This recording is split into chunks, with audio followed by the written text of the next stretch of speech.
Hey everyone, welcome back to 996 The Howl, and yes, it's been 2 years to the date since an unprecedented time in being a Coyotes fan where they go out and trade for a superstar mid-season and just try to propel the team to a new gear. Yes, Taylor Hall. Couldn't do a 1 year anniversary video because, of course, last year there was no hockey in December, but this year, it's been 2 years. We could look at what happened, sort of like a sprawling trade tree sort of to see what exactly happened, what did the picks turn into, what are some of the other players in that trade doing, and where are the both teams involved in the trade, Arizona and the New Jersey Devils. Obviously, we'll focus on the New Jersey Devils because we know exactly where the Coyotes are, but at the time, I looked back at the videos I made both when they acquired Hall and 1 week with Taylor Hall. I'll link both videos in the description below. However, the team looked like they had juice, energy. It was a morale booster. They unlocked another gear. John Shaika was signaling to the team that they're in a win now mode. They want to make a big push deep into the playoffs, and they forego a first round pick and a couple assets of minor league players to acquire a player who scores a lot of goals and could rack up the points. And the Coyotes during that time could not score. They had great defense, great goaltending, like top five in both of those categories. But their goal scoring was not there. And this move was to propel the team to score, get to that 3 goal mark, and start winning a lot of games. At the time, they were first place in the Pacific Division, but other teams were a point or two behind. Calgary, Edmonton, and Vegas were about a point or two behind them, nipping at their heels. Vegas, of course, that was the year where they fired Gerard Gallant in January of 2020. So 1 month after this trade, Vegas fired Gallant and they went on a run. And the rest is history. What happened with the Coyotes? Obviously, Darcy Kemper gets injured in the second game that they had Taylor Hall, and their just season got derailed from there. They were teetering around 500 at the COVID pause, went into the bubble, and then beat the Natural Predators and lost to the Avalanche in round one of the playoffs, their first playoff appearance since 2012. So let's get into it. What did Hall do for the Coyotes? Did he actually score? Did he rack up the points? And he did a pretty good job in the regular season for the Coyotes before the pause. 10 goals, 17 assists, 27 points in 35 games. That's about where he is at as an NHL player, even by today's standards. Over the half point per game rate, not a point per game player anymore. He won the Hart Trophy one season with the Devils. He could never replicate that ever to this day. And he's been on two other teams after Arizona already, after this just happened 2 years ago and such a blockbuster trade. So in the playoffs, including the play-in round, he had 6 points in 9 playoff games. Great pace, really helped the Coyotes beat the Natural Predators. Hall was one of the only, if only, the only superstars I have seen on this Coyotes team in years. Maybe Jacob Chikrin's performance last year, maybe Connor Garland's performance last year are maybe up to par with Taylor Hall. But when Hall was on the Coyotes, he looked so much better than any other player on the team. He was huge, he was fast, he commanded the puck, he always wanted the puck. He was doing something special. He showed skill every time he was on the ice. And I've yet to see that. And the only players that come close are Chikrin and Garland, sometimes Keller, but Keller's got to be way more consistent, which I think he's trying to fix this season. But even looking back at those Hall videos, I mentioned Keller was turning a corner and becoming more consistent and getting to that rookie form. But obviously that fizzled out. He can't put together a consistent season. We'll see this year. This year he's already not consistent in a couple of games, but hopefully he rights that ship quickly. So after the first round loss to the Avalanche, the Coyotes try to negotiate a contract with Hall. Hall denies. Fortunately, I swear, if the Coyotes, in hindsight, if Hall signed a contract with the Coyotes, we that kind of would have I mean, it's better than where we are now, but obviously right now it's bad. But the future, the plan is all correct. But if we had Hall and his big contract, and if he underperformed like he most likely would have, just like he underperformed in Buffalo, it could have been another contract, another huge cap hit, another mess Bill Armstrong would have tried to fix. So he goes to Buffalo, signs a 1 year contract to play with Eichel and boost his numbers. Buffalo has a historically bad season. He gets 19 points in 37 games played.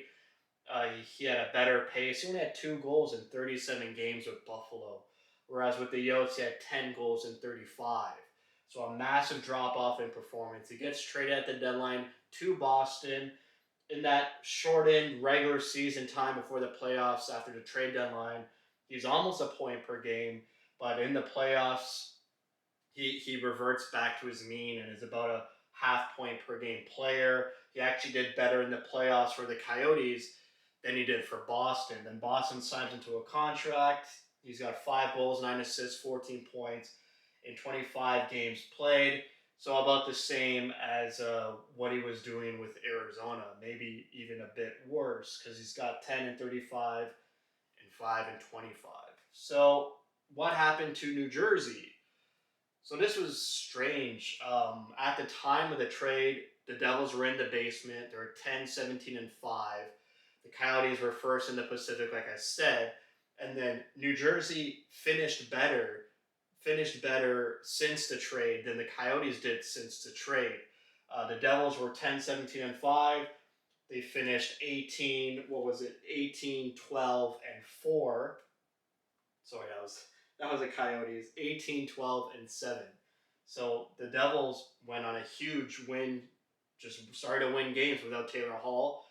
The Coyotes finished 14, 17, and 4. So at the time, the Coyotes were 19, 12, and 4, finished 14, 17, and 4. So below NHL 500, and the Devils were below NHL 500, got rid of Hall, and then started to play at a above NHL 500 pace without Hall. That kind of wrecked their plans of getting a high draft pick, and they picked 7th overall. And when the Coyotes picked, they picked 14th overall. Since that season, the Devils still are in trouble. They're still considered in a rebuild. They're one of those rebuilding teams that scares me and scares a lot of Coyotes fans. The Devils, the Sabres, um, Devils, Sabres, almost Detroit. Detroit's a bit better than those teams, but and Ottawa Senators, obviously. Just those teams that have been in rebuild mode for about 4 years now, and you don't see the light of day, no matter how many high-end draft picks they acquire. Look at Buffalo, look at New Jersey with Heishier and Hughes. I mean, just because you draft high doesn't mean you get out of the basement. So Ottawa, New Jersey, Buffalo, and Detroit. Detroit this season is finally starting to turn the corner after so many years.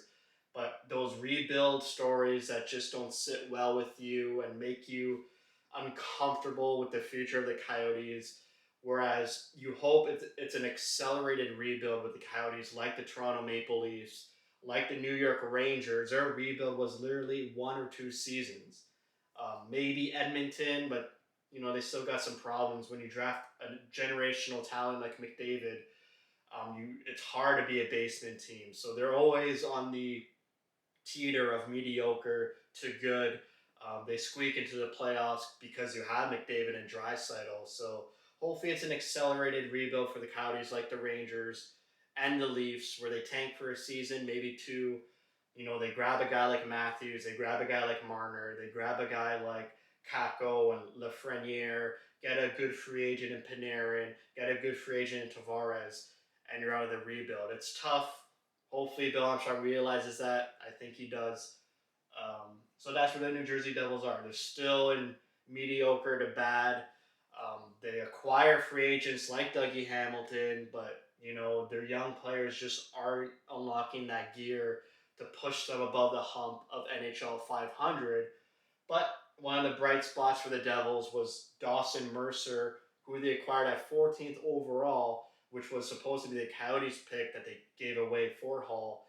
And I did not know this. I had no idea Dawson Mercer was playing on the Devils already at 20 years old. He is. He's played in 27 games, so that's pretty much the whole season so far. So he made a team out of training camp. He's got 7 goals, 8 points, 15, 8 assists, 15 points in 27 games. He's second line center for the Devils, a young second line centerman who puts up respectable points. Sounds like something the Coyotes need. So, that hurts the Coyotes looking back. That's why I wanted to make this video. I had no idea who Dawson Mercer was, no idea he was playing in the NHL, no idea he was a centerman playing top 6 minutes. And hopefully now you guys are all aware of this player because, Coyotes have yet to play New Jersey this season. So, it's hard to know those East Coast teams, what's going on and how this Hall trade affected those teams. So the three minor players that were involved in this trade were Kevin Ball, Nick Merkley, and Nate Schnarr from Arizona. Schnarr and Merkley were on the Roadrunners at the time of this trade. Kevin Ball was still in the Ontario Hockey League. Ball was supposed to be that prospect that took New Jersey over the hump. He was a big defensive prospect. The Coyotes fans, even me, I was sour that they traded him. He was supposed to be a really good defenseman, but at the time, I said in that Hall video that Victor Soderstrom surpassed him in the depth chart. Chychrun was performing really well. Chychrun had 11 goals at the time of this trade 2 years ago. So this year, Chychrun has about 2 or 3 goals near middle December. He had 11 goals 2 years ago at the same date. So Chychrun was having a year to himself. So yeah, Chychrun, OEL, Soderstrom coming up in the ranks. Ball was expendable to get a player like Hall. The Nick Merkley and Schnarr. Honestly, at the time of the video, I was sad that we traded them. They were great on the Roadrunners. Well, Nick Merkley was. He had 89 points in 104 Tucson Roadrunner games. He had a couple seasons where he played with Strome and Lawson Krause. But in the back of my mind, I knew these players would never crack top 6 on the NHL. They would just be great minor league players and some depth forwards that you throw in. And, for Nick Merkley, he got traded to the San Jose Sharks, even though he put up respectable numbers in the American Hockey League. And, even with the Devils, he played 27 games last season in the shortened season, got 10 points, but New Jersey trades him to San Jose for a defenseman in Christian Jaros, who's not on the team. So that's kind of a head scratcher trade why they, sold on Merkley. He's an older guy, 24 years old. So I guess the Devils knew that Merkley wouldn't fit in their top 6, decided to try their hand at a younger defenseman to see if he'd crack the lineup.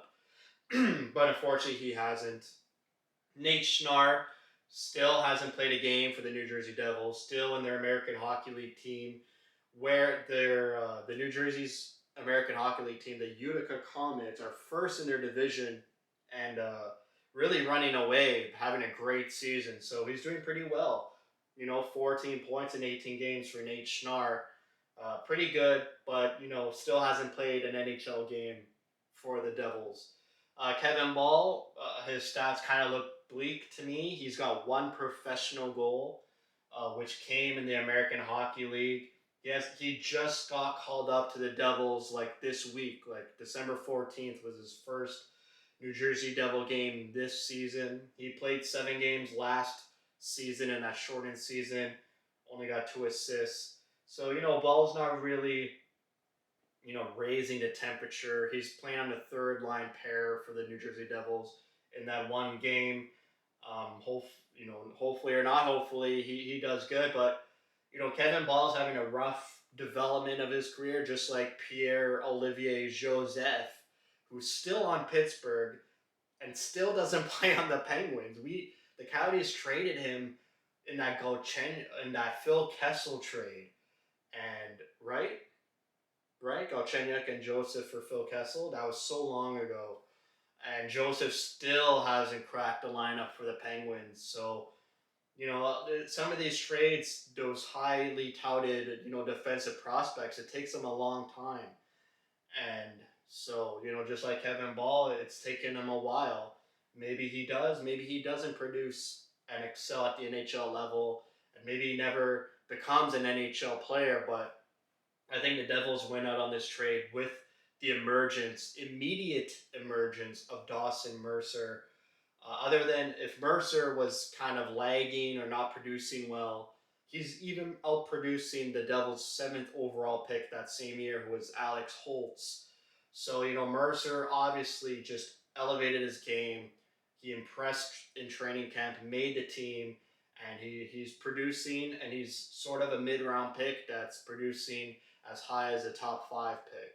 So, Mercer makes his trade more digestible for the Devils, but that Hall trade, it may have derailed them. Like I said, they played over 500 hockey when they got rid of Hall, which lessened their draft pick, odds. And in the 2020 draft, I believe Lafreniere, I could be wrong.